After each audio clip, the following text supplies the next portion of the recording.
बिस्मिल्लाहिर्रहमानिर्रहीम। Dear student, अस्सलाम वालेकुम। तनवीर अहमद स्पीक चैनल में आपकी खिदमत में एक और वीडियो लेक्चर के साथ हाजिर है। और जैसे भी आप जानते हैं कि हमने course code 9407 5404 1423 compulsory English 1 BA BSc B.Ed associate degree के इस प्रोग्राम का इस निसाब के लेक्चर्स का आगाज़ किया हुआ है और जिसके अभी तक हम 7 यूनिट के लेक्चर्स रिकॉर्ड करके यहाँ पे अपलोड कर चुके हैं। और आज हम यूनिट 8 को डिस्कस करने जा रहे हैं, जिसमें expressing appreciation, admiration, player and gratitude and direct speech होगा, मेकिंग इन्फ्लुएंस।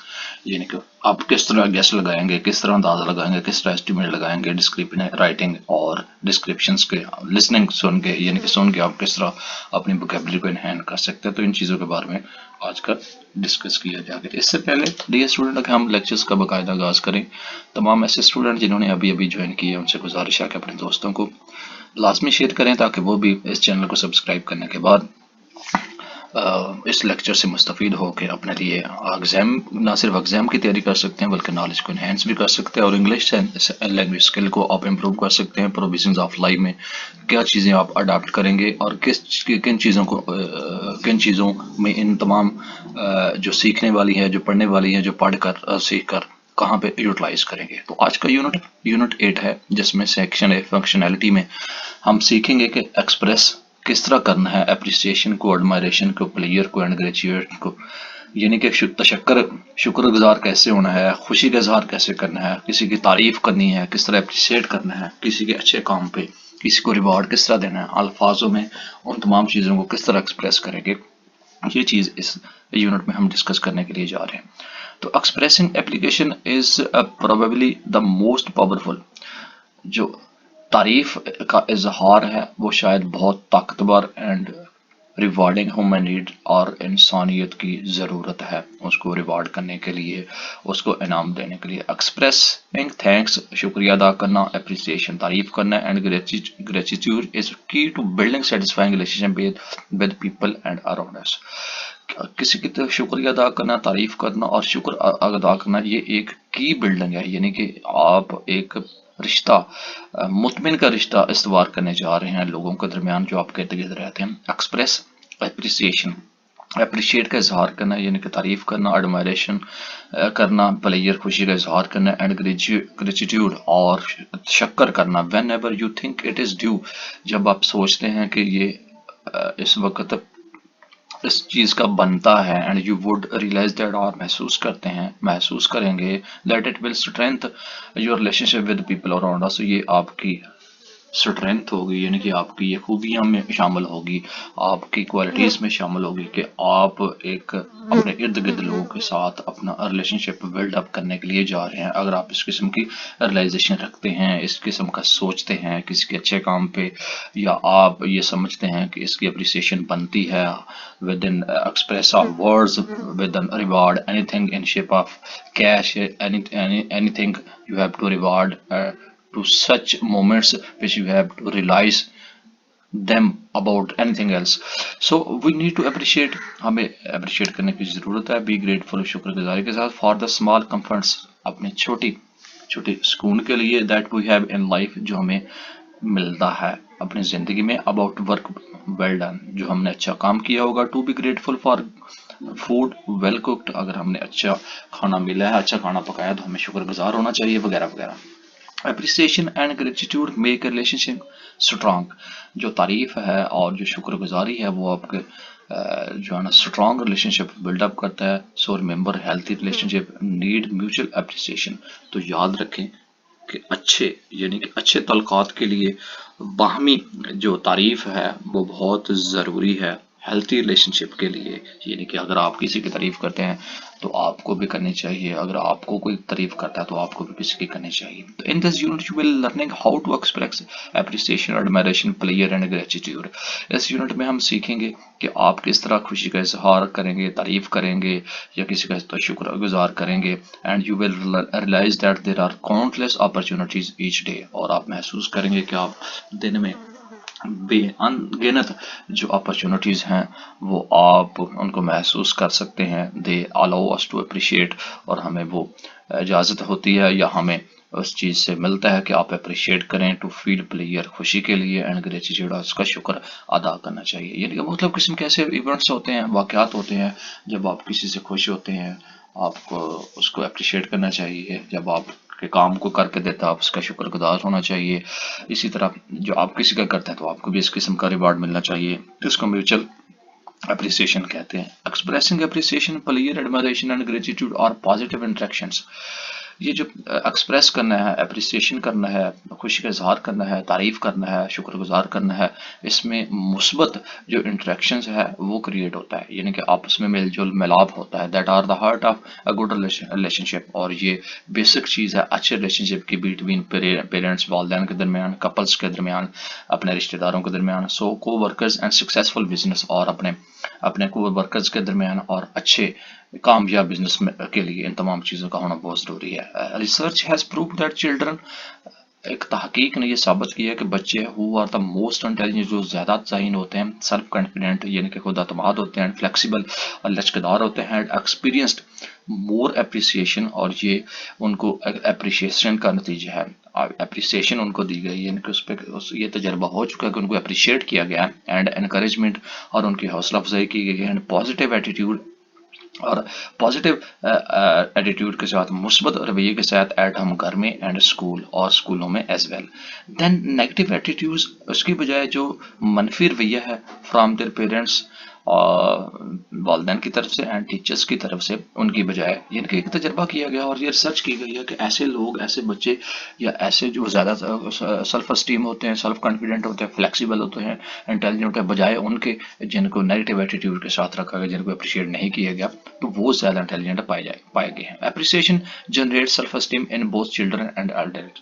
अप्रिसिएशन आप में पैदा करता है खुद अतमादी, और वो बच्चे हों या बड़े हों, यानी कि दोनों में ये चीज़ें जनरेट करता है। And it is never too late to begin appreciation and expressing attitude, और हमें जो है ना वो कभी भी लेट नहीं होना चाहिए किसी को अप्रिशिएट करते हुए या उसका शुक्रिया अदा करने में। तो डियर स्टूडेंट, अप्रिसिएशन ग्रेटिट्यूड ये उन इवेंट्स में है कि अगर आपको कोई काम करके देता है तो आप उसको अप्रिशिएट करना चाहिए। इसमें आपका रिलेशनशिप स्ट्रांग होता है, आपस के तल्लुकात जो है ना वो ज़्यादा होते हैं, आपका सेल्फ अस्टीम, खुद अतमादी में इजाफा होता है, आपका कॉन्फिडेंस बिल्डअप होता है। सोसाइटी में, मुआशरे में, पेरेंट्स में और अपने कोलीग्स में, अपने दोस्तों में, जब आप किसी के साथ खुशगवार मूड में, खुशगवारी के साथ किसी को अप्रिशिएट करते हैं, इस सारे के सारा इस सेक्शंस का या इस यूनिट का यही जो है ना लुब-ए-लबाब है, जो हमने आपको अभी बता दिया है। तो आपको करना चाहिए, तमाम के तमाम एक्सरसाइजेज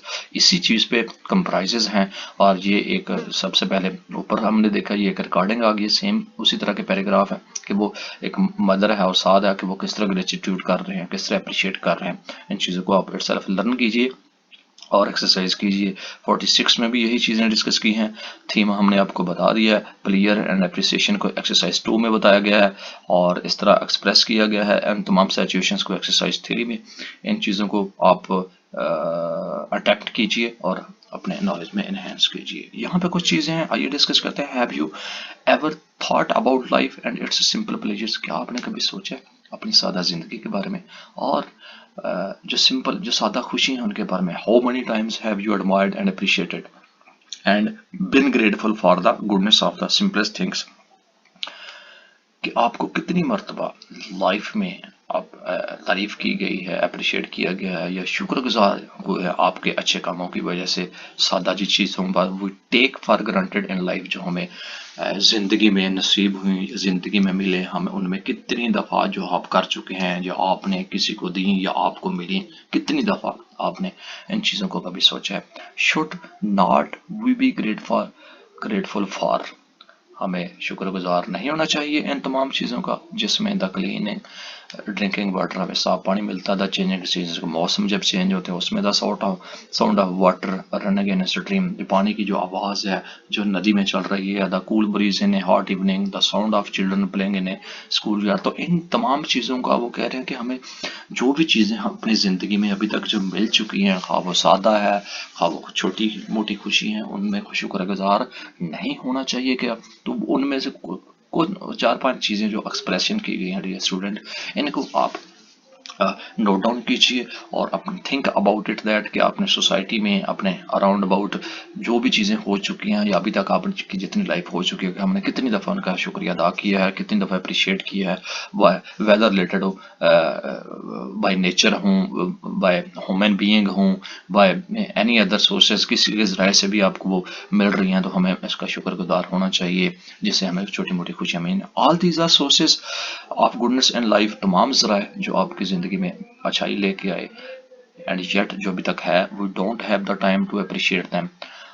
हमें हमारे पास टाइम नहीं है कि हम कुछ अप्रिशिएट करें। We need to see opportunities, हमें जो मौके हैं उनको देखना चाहिए, हमें देखने की ज़रूरत है फॉर अप्रिसिएशन, उनकी अप्रिसिएशन के लिए इन आवर डेली इन्वायरमेंट्स, अपने इर्द गिर्द के रोज़ाना के माहौल में, बी एट वर्क का हम काम कर रहे हैं, होम पर हैं और कम्युनिटी, या हम हमारी कम्युनिटी में जब रह रहे हैं, अगर इस किस्म की आपको अपॉर्चुनिटी है तो हमें उनका शुक्रगुजार होना चाहिए, उनको अप्रिशिएट करना चाहिए। Life is a blend of happiness and sorrows, जिंदगी जो है ना वो खुशी और गमों की एक नेमत है, and in spite of the many sorrows, बजाय इसके कि आप कोई बहुत ज़्यादा गम हूँ दैट लाइफ जिंदगी में has, we still need to be grateful for the gift of life. तो हमें शुक्रगुजार होने की ज़रूरत है कि ज़िंदगी में इन तमाम तोहफ़े जो हमें मिले, and so many other priceless gifts God has given us, और बहुत सारे ऐसे अनमोल जो तोहफ़े है जो अल्लाह ताला ने हमें अपनी ज़िंदगी में बहुत ज़्यादा दी है। तो डियर स्टूडेंट, ये कुछ चीज़ें थी जिसमें admired, appreciation and gratitude discuss किया गया। तो इन तमाम चीज़ों को हमें एक्चुअल इसका लेसन यही इसमें से निकलता है कि आपको हर माहौल में, हर लम्हे में आपको शुक्रगुजार रहना चाहिए। आप किसी इंसान की वजह से तो उसका शुक्र अदा करना चाहिए, अल्लाह की वजह से है तो आप अल्लाह के, हालांकि इंसानों को भी अल्लाह ही देता है, लेकिन फिर भी आपको ज़ुबान पे, आपके दिल में शुक्रिया के लम्हात, तारीफ़ी के लम्हात आने चाहिए। इन इसका ये मतलब बनता है। तो एक्सरसाइज 4 है, आप इसको ट्राई कीजिए, यही चीज़ें इसमें भी होंगी, और आप इनको अटेम्प्ट कीजिए और अपने नॉलेज को इन्हेंस कीजिए। एक्सरसाइज 5 है, अप्रिसिएशन के एक्सप्रेसिंग है, और मलीह एंड बुश्ता किस तरह वो ज़ाहिर कर रही हैं, इन चीज़ों को सेल्फ अटेम्प्ट कीजिए और अपने नॉलेज में इन्हेंस कीजिए। पूरे का पूरा पैराग्राफ है और डेफिनेटली इसी टॉपिक से रिलेटेड ही है, और इसको आप रीड आउट करेंगे, रीडिंग करेंगे, आपको अंदाज़ा हो जाएगा। एक्सरसाइज 6 है, इसमें भी एडमायरेशन, एप्रिसिएशन और वही चीज़ें हैं कि वो कौन से अल्फाज यूज़ करके और किस तरह किया गया है, ये आपके सामने एप्रिसिएशंस का या एडमायरेशन का एक लेटर है। आप इसको भी देख लिए और अपने नॉलेज को एनहेंस कीजिए। इसके अलावा एक्सरसाइज 7 है, ये भी ट्राई कीजिए। एक और टेक्स्ट आ गया है रिकॉर्डेड, अगर आपके पास कैसेट पहुंची हुई है तो इन चीज़ों को आप इंक्लूड कीजिए अपने प्रोविजंस ऑफ लाइफ में, एक्सरसाइज कीजिए, ज़्यादा से ज़्यादा इसको रीड आउट करें सारे के सारे। इससे सिर्फ ये फ़ायदा होगा कि आपके नॉलेज को एनहेंस होगा और आपका एग्जाम में इनको अटेम्प्ट करने में आपको इसमें हेल्पफुल होगा। तो डियर स्टूडेंट, सेक्शन ए में किस तरह हमने खुशी का इजहार करना है, अप्रिसिएशन करना है, वो आपने लर्न किया। सेक्शन बी में स्ट्रक्चर है जिसमें इनडायरेक्ट और रिपोर्टिंग स्पीच है। इनडायरेक्ट और रिपोर्टिंग स्पीच वो होती है डियर स्टूडेंट कि जब आप किसी की बात को सुन रहे हैं तो वो आगे आप उसका रेफरेंस दे के आप किसी को पहुंचाते हैं, उसको हम इनडायरेक्ट कहते हैं। डायरेक्ट वो होती है कि मैं आपको एक डायरेक्ट आपसे डिस्कशन कर रहा हूँ इस लेक्चर्स के मतलब, और आपको डायरेक्टली ये पहुंच रहा है और ये आपको, आप इससे डायरेक्ट आप सुनेंगे तो ये आप मतलब डायरेक्ट स्पीच होगी। इनडायरेक्ट ये है कि यूनिवर्सिटी का एक्चुअल ये है और मेरे थ्रू ये आपको पैगाम पहुंच रहा है, ये आपका इनडायरेक्ट होगा। आपको कोई ये लेक्चर कोई आप व्हाट्सएप के आपको शेयर होगा, ये इनडायरेक्ट होगा। अगर डायरेक्ट आप चैनल से आप पिक करेंगे तो ये डायरेक्ट होगा। तो डायरेक्ट और इनडायरेक्ट का जो आपस में रिलेशनशिप इंटरेक्शन है ऑल ऑफ द इस स्ट्रक्चर में, जिसको डायरेक्ट एंड डायरेक्ट स्पीच कहते हैं, यही है। इनडायरेक्ट है किसी वाई के थ्रू आपके पास क्या पैगाम पहुंचेगा, और जो डायरेक्ट चीज है वो आपको डायरेक्टली वहां से मिलेगी, जिसको डायरेक्ट स्पीच बोलते हैं या रिपोर्टिंग स्पीच बोलते हैं। तो आइए डिस्कस करते हैं। सिंपल थीम आपको बता दी है, इन चीजों में भी वही चीजें शामिल होंगी, लेकिन आइए देखते हैं एप्रिसिएशन एक्सप्रेशंस क्या है in English language. Index speech also refer to a reported speech, इसको रिपोर्टिंग स्पीच भी कहते हैं। जो इंडायरेक्ट स्पीच है it refers to a sentence reporting, ये एक ऐसे जुमले हैं जिनको कहा जाता है व्हाट समवन ही सेड, जो किसी ने कुछ कहा हो। मैनी टाइम्स इन इंग्लिश, बहुत मर्तबा इंग्लिश में we want to tell someone, हम किसी को बताना चाहते हैं कुछ, व्हाट समवन ही सेड कि उसने क्या कहा। For example the teacher said, teacher ने कहा there will be a test tomorrow, कल आपका टेस्ट होगा। यानी कि टीचर ने कहा था कल टेस्ट होगा एंड डायरेक्ट बन गया।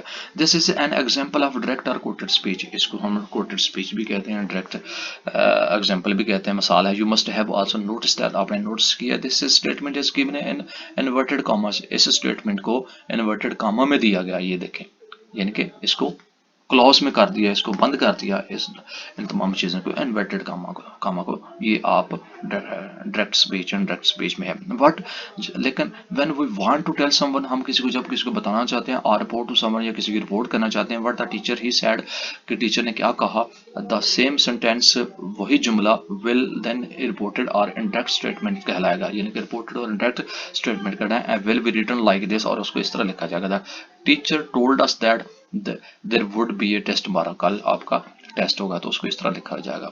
जब हम इनडायरेक्ट स्पीच में बात करेंगे, इन्वर्टेड कामा होगा। जब हम डायरेक्ट स्पीच को इनडायरेक्ट स्पीच में बात करेंगे, तो डियर स्टूडेंट, इसको इस तरह कहा जाएगा, तो इसमें इन्वर्टेड कामा नहीं लगेगा।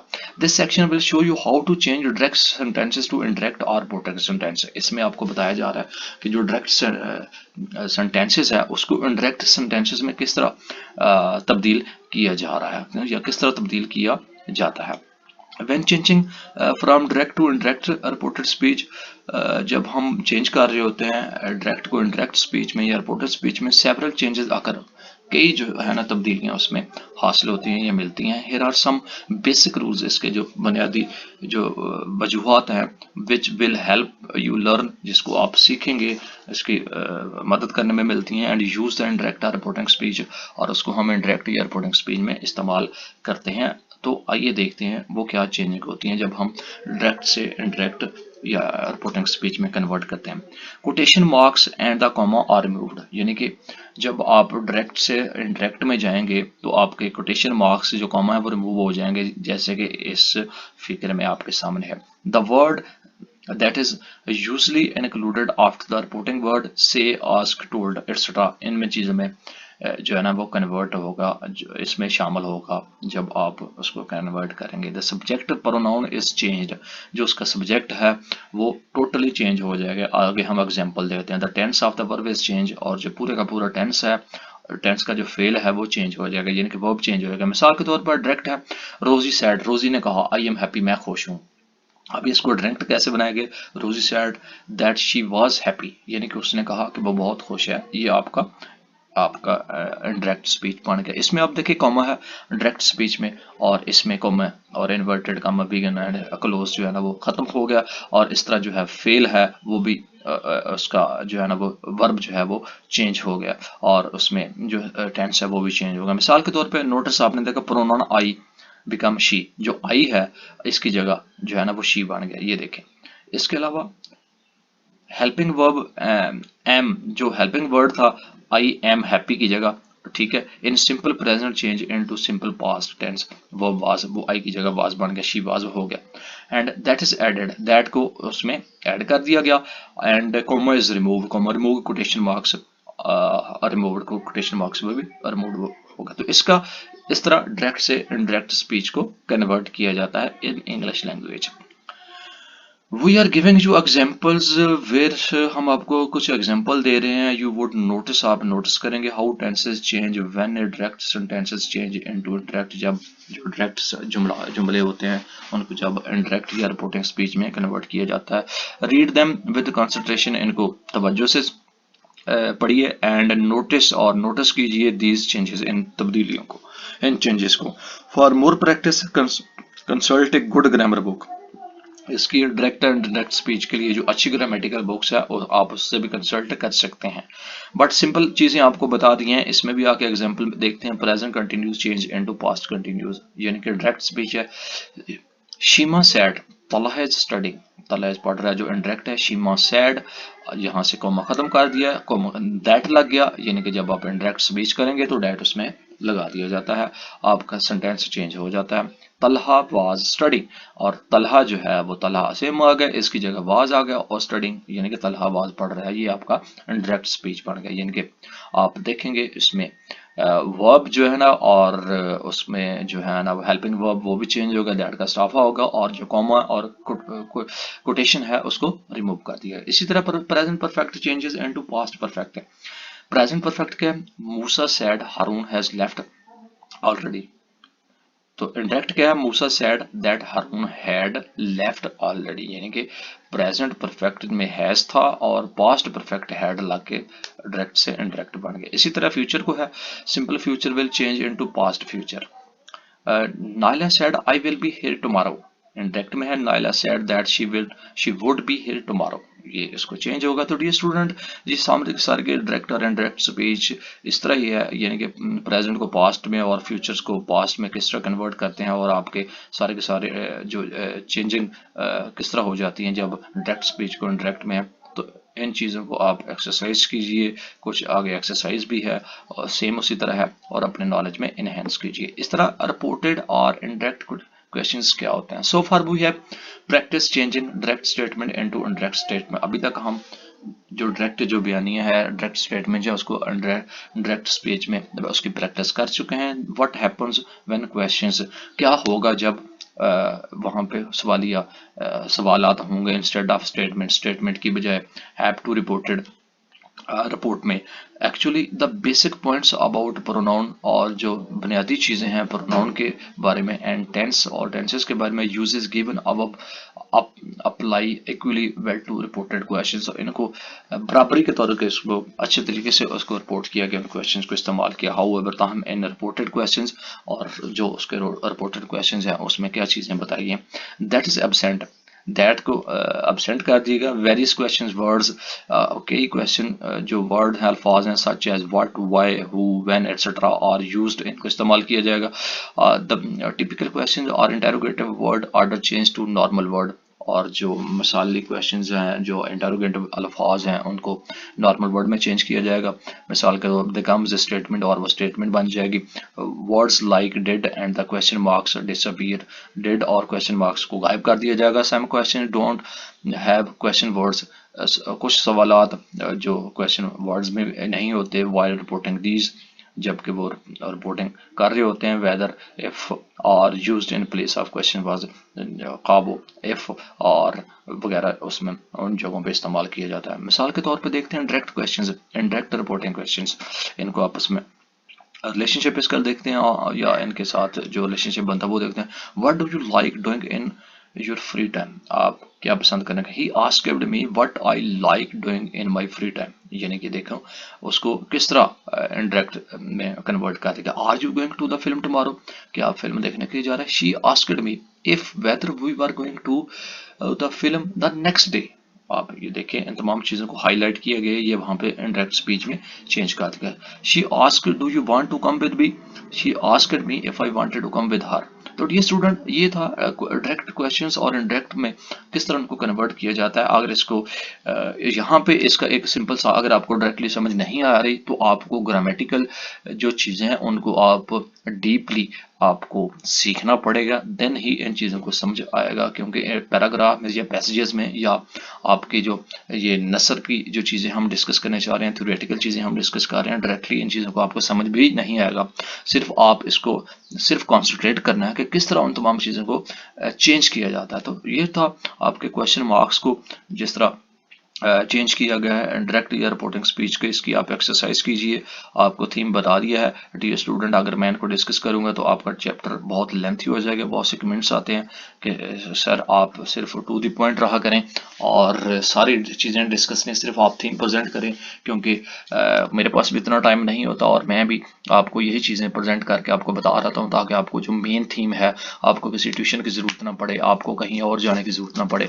अगर आपके पास, क्योंकि अल्लामा इकबाल ओपन यूनिवर्सिटी के कोई टीचर्स भी इस किस्म के होते हैं तो हर चीज़ आपको क्लियर नहीं करते। उसकी रीज़न यही है कि अल्लामा इकबाल ओपन यूनिवर्सिटी उनको इतना पे नहीं करती, जिसकी वजह से वो भी इतना कॉन्सेंट्रेट नहीं करती, बट फॉर द टाइम वो भी वहाँ पे अपॉइंटमेंट लेके उन तमाम चीज़ों को बता रहे होते हैं। तो इसके लिए आपके फ्री ऑफ कास्ट जितने मेरे पास अल्लाह ने दी हुई ताकत है उसके मुताबिक मैं कोशिश कर रहा हूँ कि आप इनसे एडवांटेज उठा सकें।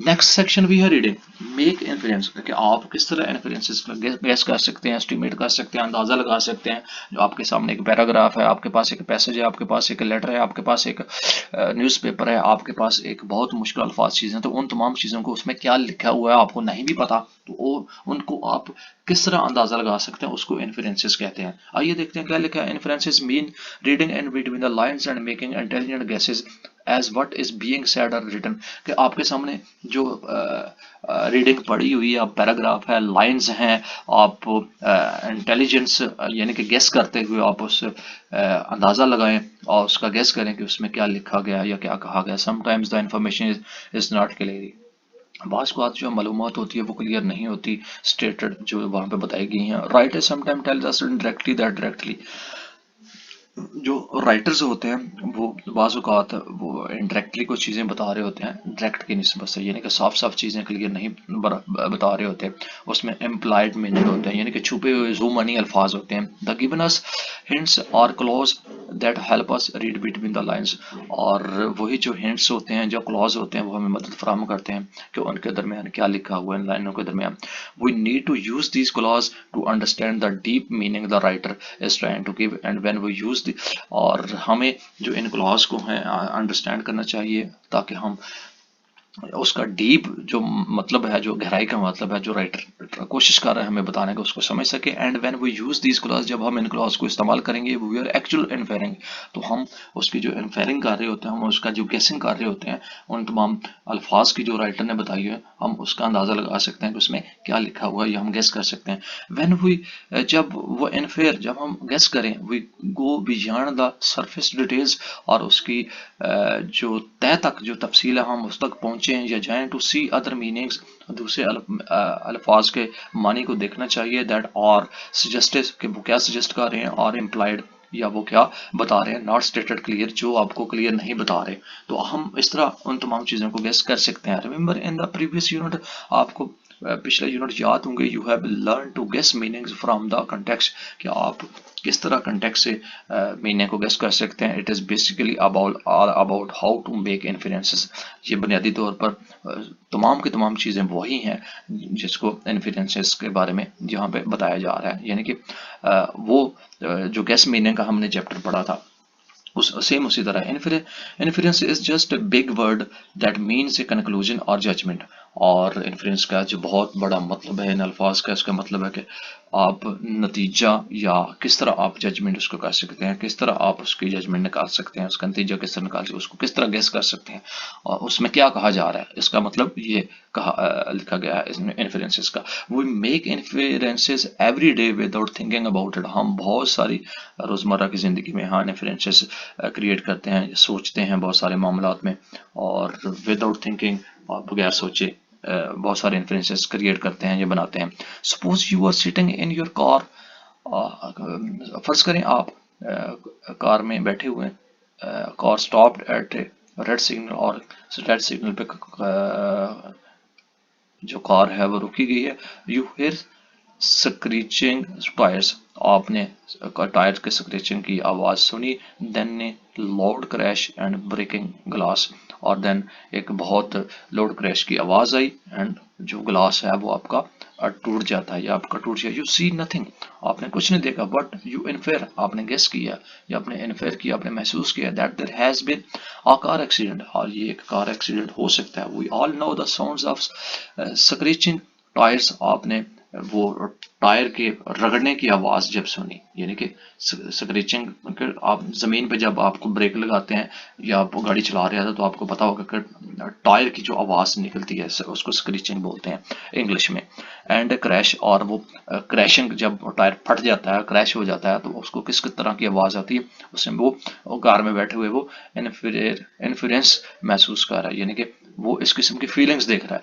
वी नो दैट, हम जानते हैं that these sounds almost always been A car accident, इस किस्म की जो आवाज़ें हैं तकरीबन कार एक्सीडेंट में ही मिलती हैं। Make inferences means choosing the most likely explanation from the facts eight hand, जो इन्फ्रेंसेस का जो मेन मतलब है कि आपने ये चूज करना है कि उनकी वजाहत को कि एक्चुअल उसके हाथ में क्या फैक्ट है, आप किस चीज़ को पसंद करते हैं। There are several ways to help you make inference, ये कई ऐसे रास्ते हैं जिसमें आप इन्फ्रेंसेस बना सकते हैं। We are giving you some practice that will help you make inferences at the world level. Read this sentences, हम आपको कुछ एक्सरसाइज देते हैं ताकि आप प्रैक्टिस करते हैं जिसमें आपको मदद करेगी आप किस तरह इन्फ्रेंसेस वर्ल्ड लेवल पे बना सकते हैं। इन सेंटेंसेस को पढ़िए, इन जुमलों को पढ़िए और अंदाज़ा कीजिए कि आप इन्फ्रेंसेस को किस तरह बना सकते हैं, यानी कि आप किस तरह अंदाज़ा लगा सकते हैं, किस तरह एस्टिमेट लगा सकते हैं, किस तरह गेस कर सकते हैं कि क्या हुआ।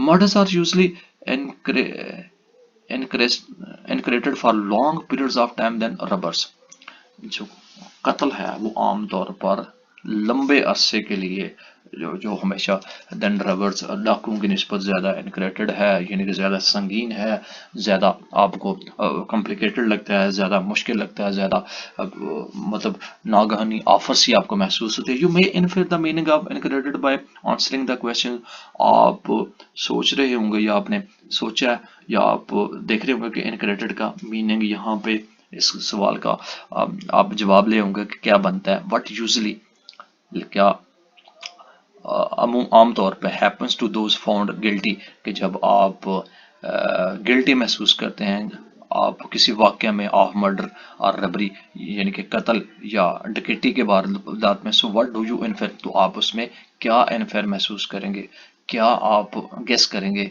क्या उस वक्त आपकी फीलिंग हुई। What is the correct meaning of the word incarcerated, तो आप देखेंगे इसका सही मतलब क्या है इनक्रेटेड का। Choose the correct meaning of the word in incorrect incorporated। So dear student, number one है locked up in a jail, apprehended, interrogated। तो ये तीन किस्म के आपके सामने यहाँ पे मीनिंग बताए गए हैं। आइए देखते हैं। आप if your guess is locked up in jail prison then your answer is correct. अगर आप जो जिसने मर्डर किया है, जिसने डकैती की है और आप उसमें देख रहे हैं कि इसका क्या मतलब बनता है, तो उसका मतलब यही होता है, अगर आप गेस कर रहे हैं कि आप इसको जेल में डालना चाहिए और इसको जेल में बंद करना चाहिए, तो आप ये दुरुस्त सोच रहे हैं कि इस लफ्ज़ का जो एक मुश्किल लफ्ज़ हमें मिला था इसका क्या इन्फर मिलता है, क्या गेसिंग मिलती है। तो डियर स्टूडेंट, इस तरह आप किसी भी मीनिंग का गेस निकाल सकते हैं और उसका अंदाज़ा लगा के तमाम पैराग्राफ को समझ सकते हैं। एक्सरसाइज 3.14 को इस जो आपके सामने जो मीनिंग्स हैं उनको हाईलाइट किया गया है। इस तरह आप इनका इन्फरेंसेस बनाइए और गेस कीजिए यहाँ पे क्या बताया गया और अपने नॉलेज को इनहेंस कीजिए। एक्सरसाइज 15 को कीजिए और आप अंदाज़ा लगाएं कि इन तमाम अल्फाज का क्या मतलब बनता है और इस तरह आपके नॉलेज की वोकैबुलरी में ना सिर्फ इजाफा होगा बल्कि रोज़मर्रा के मामलात में इन तमाम चीज़ों को आप यूटिलाइज करके आप इस काबिल होंगे कि आपको उनका मतलब समझ के आप इनको रोज़मर्रा की ज़िंदगी में यूटिलाइज कर सकते हैं, इनका एक्सप्रेशंस कर सकते हैं। ये एक और पैराग्राफ है जिसमें एक जो पेंटिंग दी है मोनालिसा की और उसमें इन्फ्रेंस का मतलब दिखाया गया कि इसका क्या मतलब है। इसको आपने इटसेल्फ ट्राई करनी है। हमने आपको थीम बता दिया, आपको प्रेजेंट कर दिया, इन तमाम चीज़ों को इन्फ्रेंसेस किस तरह फील कर सकते हैं, किस तरह महसूस करता है। ये तमाम की तमाम एक्सरसाइज फॉर यू है, तो आप इनको इटसेल्फ ट्राई कीजिए। Section D, writing, descriptive writing. In Unit 6 you have learned about paragraph development। Paragraph development, paragraph को किस तरह लिखा जाता है, किस तरह बनाया जाता है, 6 यूनिट में आपने सीखा। You have learned about the essential part of paragraph such as the main idea, the topic, sentence and the supporting details। आपने जो मेन चीज़ें थी पैराग्राफ बनाने की उसमें मेन आइडिया, सेंटेंसेस, जुमले से आपका टॉपिक एंड सपोर्टिंग डिटेल्स के बारे में सुना। In this unit 7 you have been given some basic guidelines about essay writing. और यूनिट 7 ने आपको बताया कि ऐसे राइटिंग को किस तरह गाइडलाइन आपको बताई कि किस तरह लिखा जाता है। In this unit we are going to teach you about descriptive writing. इस यूनिट में आपको डिस्क्रिप्टिव राइटिंग में बताया जाएगा। Before you learn more about descriptive writing, इससे पहले कि आप मजीद डिस्क्रिप्टिव के बारे में कुछ लर्न करें, look at this diagram which will make it clear as what is involve in writing and typical essay, कि इस डायग्राम में आप ये देखेंगे क्लियर बताया गया कि कौन सी चीज़ें, कौन सी एलिमेंट्स, कौन से टिपिकल एसेट्स में शामिल होते हैं और क्या क्या चीज़ें उसमें इंक्लूड होती हैं। तो इसमें देखते हैं इंट्रोडक्शन है, उसमें बॉडी है, सपोर्टिंग डिटेल्स हैं, उसके साथ मिली और कंक्लूडिंग है पैराग्राफ, जो हर किस्म की एसेट्स में, हर किस्म के आर्टिकल्स में, हर किस्म की रिपोर्ट में ये चीज़ें शामिल होती हैं। तो इसके साथ हाउ टू राइट एन ऐसे, ये पार्ट्स ऑफ ऐसे हैं, और ब्रेनस्टॉर्मिंग की जाती है, right the first draft, edit and proof read, right the final draft. तो इस तरह आपने अपना कोई अगर लेसन प्लान भी बना रहा है अपना B.Ed में, तो इन तमाम चीज़ों को आप फॉलो करके अपना वो चीज़ें ड्राफ्ट डियर स्टूडेंट कर सकते हैं, क्योंकि हाई लेवल की क्लासेस में इन्हीं चीज़ों को डिस्कस करके आपको बताया जाता है। इसके अलावा काइंड्स ऑफ एसेस हैं, जिसमें डेफिनेशन है, क्लासिफिकेशन है, डिस्क्रिप्शन है। यानी कि डेफिनेशन जो आपका टॉपिक है उसके बारे में पहले ब्रीफ इंट्रोडक्शन बताया जाता है, क्लासिफिकेशन उसको मुख्तलिफ चीज़ों में जो है ना क्लासीफाइड किया जाता है, उसकी दर्जेबंदी की जाती है, उसको डिस्क्राइब किया जाता है कि क्या क्या चीज़ें उसमें शामिल होंगी, सीक्वेंस उसकी तरतीब बनाई जाती है, कंपेयर एंड कंट्रास्ट किया जाता है, और उसका जो मतलब जिसमें फैक्ट एंड फाइंडिंग चीज़ें शामिल होती हैं। इसके अलावा कॉजेज एंड अफेक्ट उस टॉपिक से रिलेटेड है, वो किस तरह उसका माज़े वजूद में उनको बताया जाता है। तो फर्स्ट वन है डिस्क्रिप्शन इज द एक्ट, ये एक ऐसा मतलब प्रोसेस है और ये एक टेक्निक है डिस्क्राइबिंग, जिसको हम बयान कर रहे होते हैं या जिस चीज़ को हम बता रहे होते हैं। So it is about describing something.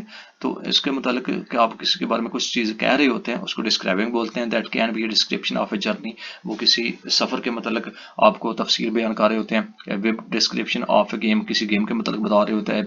A pictorial representation, एक जो तस्वीरी जो प्रेजेंटेशन होती है वो उसको आप बता सकते हैं। और डिस्क्रिप्शन ऑफ एन ऑब्जेक्ट, आपका कोई जो मकसद होता है उसको आप बता सकते हैं। रिकाउंटिंग ऑफ पास्ट इवेंट्स, और आप रिकाउंटिंग कर सकते हैं जो आपकी ज़िंदगी में माजी में जो हो चुका है, जो इवेंट्स वगैरह, तो इसको आप डिस्क्रिप्शन बोलते हैं। यानी कि ऐसी वो तमाम के तमाम चीज़ें जो आपके पास्ट में हो चुकी हैं या किसी के बारे में जो बताना चाह रहे हैं, उसकी तफसील कहना चाह रहे हैं, और उसको मुख्तलिफ किस्म की काइंड्स में इस्तेमाल करके उन तमाम चीज़ों को इस सीक्वेंस में बना के दर्जाबंदी के साथ, क्लासीफाइंग के साथ उसको जब आप प्रेजेंट करेंगे, इसको साइंटिफिक मेथड कहते हैं और इसको डिस्क्रिप्शन कहते हैं। ये इसमें बताया गया रहा है इस पैराग्राफ में। डियर स्टूडेंट, इसमें कुछ पॉइंट्स हैं, आइए डायरेक्टली उसमें चलते हैं। Think of an occasion what you want to describe, उस मौके के मतलब सोचिए जिसको आप डिस्क्राइब करना चाह रहे हैं। What is this particular instant important, और ये सोचिए कि उस फौरी तौर पे उसमें क्या अहमियत का हामिल है, उसको आप बताएंगे। What are you doing, what were you doing, आप क्या करने जा रहे हैं वो आप बताएंगे। What other things were happening around you, आपके इर्द गिर्द क्या चीज़ें दूसरी हो रही हैं वो आप बताएंगे। Is there anything specific detail that stand out in your mind, अगर उसके मतलब को खास चीज़ें हैं आप उसके मतलब उसमें डिस्क्राइब करेंगे। What kind of surrounding were you in, किस किस्म की चीज़ें आपके सराउंडिंग में हो रही हैं या होना हो रही हैं, आप उसके मतलब उसकी किस्में बताएंगे। व्हाट साइट्स, आपने क्या देखा, smells, sounds and taste were in the air, हवा में, मतलब इसके इर्द गिर्द आपके जो हवा से खम्स है उसको यूटिलाइज करते हुए क्या महसूस किया, क्या उसकी आवाज़ें थी, क्या टेस्ट था, आप उसका मतलब बयान करेंगे। Did the sight, smell, sounds and taste remind you of anything else, अगर आपने ये तमाम चीज़ें देखी, स्मेल्स की, आपने साउंड्स सुना, आपने टेस्ट किया, आपको क्या चीज़ याद दिलाता है, उसके मतलब आप बताएंगे। What were you feeling at that, आप उस वक्त क्या महसूस कर रहे होते हैं आप ये बताएंगे।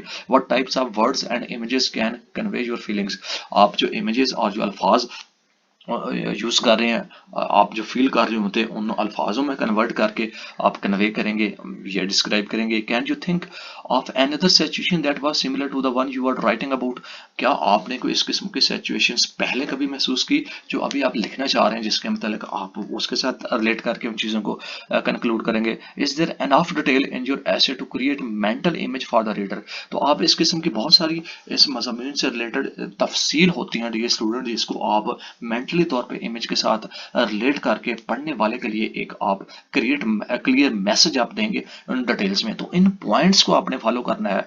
कोई भी डिस्क्रिप्शन आपने ऐसे लिखना है, डिस्क्रिप्टिव आर्टिकल लिखना है, डिस्क्रिप्टेड जो चीज़ें हैं, इन तमाम पॉइंट्स को फॉलो करेंगे तो आपका डिस्क्रिप्टेड लैंग्वेज होगी, इनफ डिटेल्स इसमें शामिल हो जाएंगी।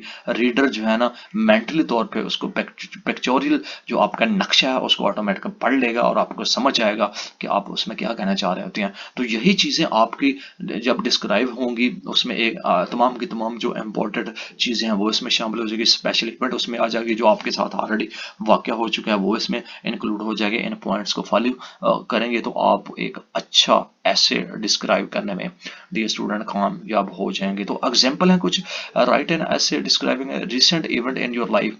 एक आप ऐसे लिखें जो आपके साथ अभी जो रिसेंटली आपका कोई इवेंट हुआ, कोई इंसिडेंट हुआ, उसके अकॉर्डिंगली। तो इन तमाम चीज़ों का फॉलो करिए। इंट्रोडक्शन में उस इवेंट को इंट्रोड्यूस किया जाएगा। सपोर्टिंग डिटेल्स उसमें डिस्क्राइब वेर इट हैपेंड, क्या उसको बयान कीजिए, क्या वाक़या हुआ। पैराग्राफ्स में आपको इंपॉर्टेंस उस जो इवेंट्स की है वो आप बयान करेंगे। इसके अलावा describe what happened what sides, और उसमें ये डिस्क्राइब करेंगे कि उसमें क्या स्मेल किया, क्या साउंड्स था, उसमें क्या टेस्ट था और आपने क्या उस वक्त महसूस किया वो देखें। आपने क्या देखा, क्या चीज़ें पाई गई वहाँ पे, उसको आप वो लिखेंगे। इसके अलावा कंक्लूडिंग है उसको समराइज करेंगे उस इवेंट को, repeating some of the key point, और कुछ चीज़ें उसको दोबारा रिपीट करेंगे और कुछ पॉइंट्स उसके बनाएंगे। Remember you are the writer, और याद रखें आप राइटर हैं हु ऑब्जर्व्स, जो ऑब्जर्व कर रहे हैं। You are the people, you see the people, आप लोगों को देख रहे हैं। एंड द सीन्स, और लोग आपको देख रहे हैं और आप लोगों को देख रहे हैं, कुछ सीन्स आप देख रहे हैं। You have the power of the word, आपके पास अल्फाज की ताकत है। And can shape the image, और आप इमेज को बना सकते हैं। दैट यू प्रेजेंट, जो आप पेश करना चाहते हैं। Draw upon your knowledge of facts, और जो आपके पास नॉलेज है उस फैक्ट्स को ड्रा कीजिए। योर मेमोरीज, आपको याददाश्त, एंड योर इमेजिनेशंस, और आपके इमेजिनेशंस उस इवेंट्स के इमेजिनेशंस जो आपके साथ हो चुके हैं उनको आप सोचिए, आप थिंक कीजिए, इमेज बनाइए, और उसके मतलब जो स्मेल किया, जो टेस्ट किया, जो टच किया, जो फील किया, उनकी एक अरेंजमेंट्स बनाइए, उनको पैराग्राफ में कन्वर्ट कीजिए उन सेंटेंसेस को, और आप उस टॉपिक को तरतीब देने के बाद उसको प्रेजेंटेशन प्रेजेंट कीजिए और उनको राइट ऑन कीजिए डिस्क्रिप्शन फॉर्म में जो ऑलरेडी हमने पॉइंट्स डिस्कस किए हैं। तो एक आप अच्छा डिस्क्रिप्टेड एसेस लिखने में कामयाब हो जाएंगे। तो डियर स्टूडेंट ये था डिस्क्रिप्शन के मतलब जो आपको हमने चीज़ें बताई। एक्सरसाइज 18 है जिसमें आप उन तमाम चीज़ों को डिस्कस करेंगे फिजिकल तौर पे, और इसको अप्लाई कीजिए जो हमने अभी तक डिस्कस किया है, और उनको अपने रोज़मर्रा की ज़िंदगी में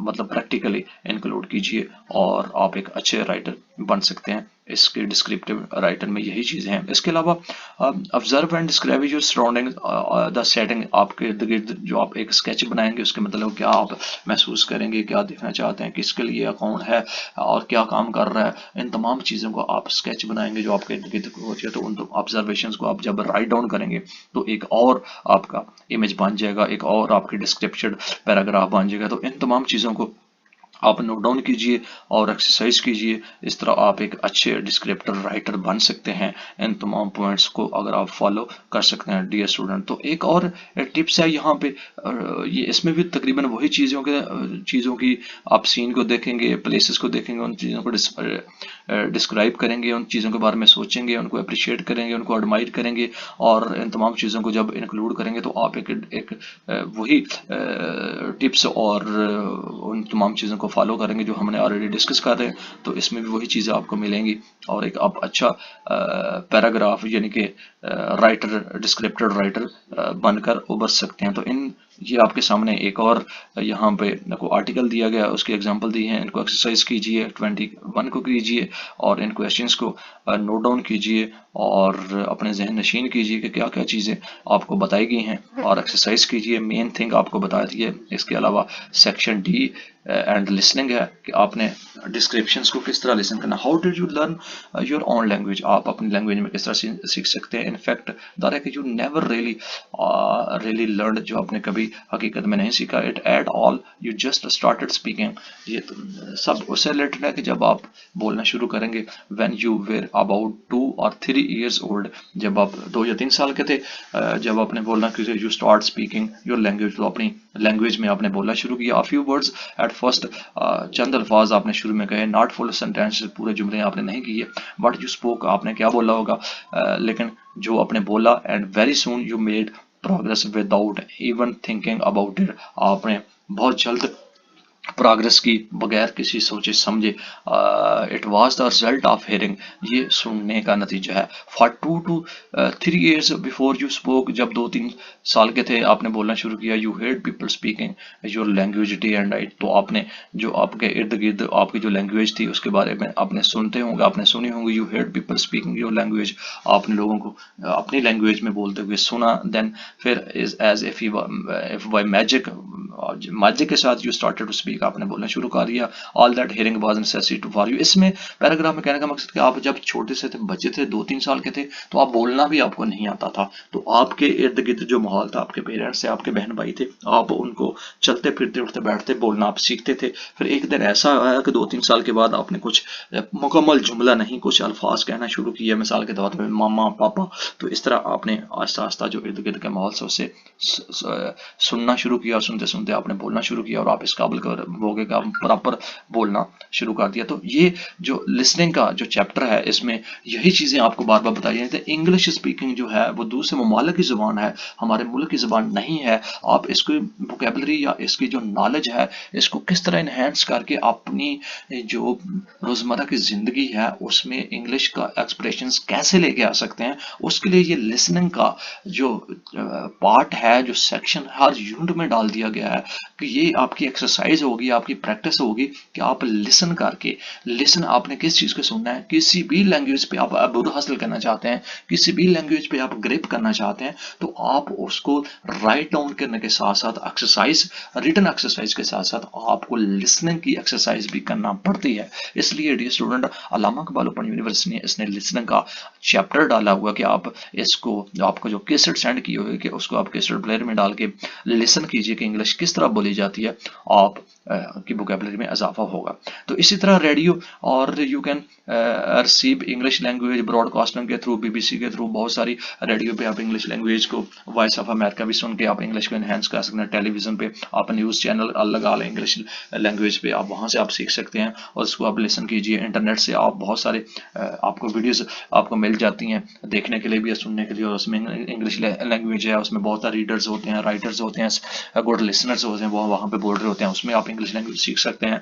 म्यूजिक सॉन्ग्स इंग्लिश में आप सुन के अपने नॉलेज को इन्हेंस कर सकते हैं। सिनेमा में आप जाकर उन तमाम चीज़ों को यूटिलाइज करते हैं, किस तरह स्पीकिंग स्किल होता है। इसके अलावा वीडियोज़ है, आपके फ्रेंड्स हैं, अगर वो जो भी आप इंग्लिश बोलना चाहते हैं। Finally don't worry if you don't understand everything you hear, आप परेशान मत हों अगर आपने जो सुना आपको समझ नहीं आया। हेयरिंग कम्स फर्स्ट, आप जो पहला सुनेंगे, अंडरस्टैंड कम्स नेक्स्ट, आप पहले सुनेंगे बाद में आप समझेंगे। In this section, you will practice listening to description of Lal Shehbaz Qalandar is or Seven Sharif, and then do something listen exercise based on। तो लाल शहबाज कलंदर की एक जो डिस्क्रिप्शन दी गई है सेक्शन में, वो आप लिसन करेंगे और इस एक्सरसाइज से जो डिस्क्रिप्शन दी गई है उसको आप लर्न करके इंग्लिश लैंग्वेज सीखेंगे। तो डियर स्टूडेंट, सुनने से भी आप कोई भी चैप्टर सुनेंगे, इंग्लिश में सुनेंगे, कोई भी पैराग्राफ सुनेंगे, कोई टेक्स्ट देखेंगे, कोई वीडियो सुनेंगे, सिनेमा में जाके देखेंगे, वीडियो में आप देखेंगे, टेलीविजन पे देखेंगे, यानी कि ये सारी की सारी एक्सरसाइज और प्रैक्टिस आप enhance your English language, enhance your vocabulary, enhance your addition to vocabulary of your English। ये सारे के सारे जो तरीके मेथडोलॉजी यहाँ पे अडॉप्ट किए गए हैं वो आपके इंग्लिश लैंग्वेज को इम्प्रूव करने के लिए, और इसको रिगार्डेड टेक्स्ट 42 जो एक लाल शहबाज कलंदर के मुतालिक बताइए, इसको आप सुनिए और अपने नॉलेज को इन्हेंस कीजिए कि कौन सी लैंग्वेज कौन यूज़ हुई है। इसमें आपको हिस्ट्री भी आपको मिल जाएगी और आपके इससे नॉलेज भी आपका इजाफा होगा। एक्सरसाइज 25 है और इसको भी आप डिस्क्राइब कीजिए और फिल इन द ब्लैंक्स कीजिए और अपने नॉलेज को इन्हेंस कीजिए। तो डियर स्टूडेंट, ये था आपके सामने यूनिट 8 जिसमें मुख्तलिफ सेशंस को हमने डिस्कस किया ताकि आप उसे लर्न करें और अपनी रोज़मर्रा की ज़िंदगी में आपका जो करिकुलम है, आपका जो निसाब है, जो आपने कोर्स रखा हुआ है, जो आपने एनरोल किया हुआ है, उसको आप प्रॉपर सीखने के बाद आप इस काबिल हो सकें कि अगर उनमें से कोई क्वेश्चन आ जाता है तो आपने उसको किस तरह डिस्क्राइब करना है, एग्जाम में किस तरह आपने राइट डाउन करना है आंसर शीट पे, तो उसको आप इस लिखने के काबिल हो। जो हमारा काम यहाँ पे यही होता है कि आपको थीम प्रेजेंट करना, आपको जो मेन क्लू है टॉपिक का वो बताना है, आपने किस तरह उसकी तैयारी करनी है, उसका ये करना है, लर्न करना आपका काम है, मेमोराइज करना आपका काम है, सीखना आपका काम है कि उसको आपने किस तरह सीखना है, किस तरह आपने याद करना है। अगर आपको पूरे यूनिट में से कोई आपका थीम आपको बता दिया जाता है तो तो आपके लिए खुशनसीबी होगी। इसलिए हम जो है ना आपके लिए इतनी एफर्ट कर रहे हैं ताकि हमें भी आप लोग जितना ज़्यादा आप इसे लर्न करेंगे, आप ज़्यादा सीखेंगे, वॉच करेंगे, तो हमें भी हौसला अफजाई होगी। आपका देखना, आपका शेयर करना हमारे लिए हौसला अफजाई हो जाए। तो यही हमारी जो है ना आपकी तरफ से जो है ना आपका जो रिवार्ड है वो हमें हमारी इस एफर्ट का है कि आप इसको ज़्यादा से ज़्यादा देखें, अपने दोस्तों को शेयर करें ताकि हमें भी इसकी हौसला अफजाई हो सके। तो हम जो है ना इस किस्म के जो लाइव सेशंस का आगाज़ करें डियर स्टूडेंट। अगर आप इसको देखेंगे हमारा चैनल मोनेटाइज होता है, आप ये इस काबिल हो जाता है, ये फेम में आ जाता है, ज़्यादा लोगों को मशहूर हो जाता है, तो हम जो है ना वो इसको लाइव सेशंस में फ्री ऑफ कॉस्ट आपको प्रोवाइड करेंगे। तो हमें दीजिएगा इस लेक्चर के साथ ही इजाज़त। यूनिट 9 यानी कि आखिरी लेक्चर जिसमें एक्टिव एंड सजेशंस को डिस्कस किया जाएगा, एक और लेक्चर के साथ फिर हाजिर होंगे हमारी तरफ से। अल्लाह हाफिज़।